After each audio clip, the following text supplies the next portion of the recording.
महात्मा बुद्ध की एक और नई कहानी में आप सभी का स्वागत है। एक समय की बात है, भगवान गौतम बुद्ध एक गांव में धर्म सभा को संबोधित कर रहे थे। लोग अपनी विभिन्न परेशानियों को लेकर उनके पास जाते और उनका हल लेकर खुशी खुशी वहां से लौटते। उसी गांव के सड़क के किनारे एक गरीब व्यक्ति बैठा रहता तथा महात्मा बुद्ध के उपदेश शिविर में आने जाने वाले लोगों को बड़े ध्यान से देखता। उसे बड़ा आश्चर्य होता कि लोग अंदर तो बड़े दुखी चेहरे के साथ जाते हैं, लेकिन जब वापस आते हैं तो बड़े खुश और प्रसन्न दिखाई देते हैं। उस आदमी को लगा कि क्यों ना वो भी अपनी समस्या को भगवान के समक्ष रखे।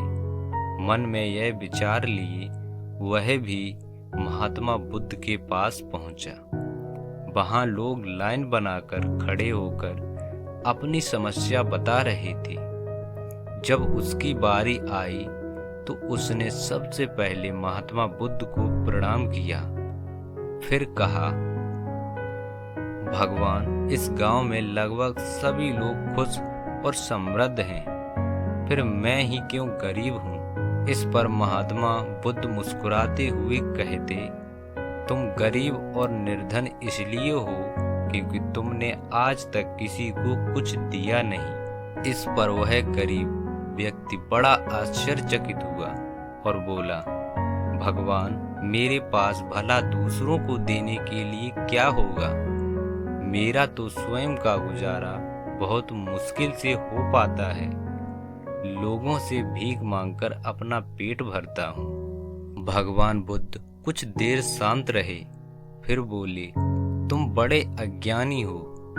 औरों के साथ बांटने के लिए तुम्हारे पास मुस्कुराहट है, जिससे तुम लोगों में आशा का संचार कर सकते हो।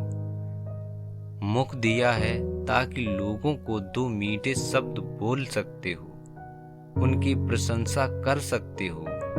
दो हाथ दिए हैं, लोगों की मदद कर सकते हो। जिसके पास ये तीन चीजें हैं वह कभी गरीब और निर्धन हो ही नहीं सकता।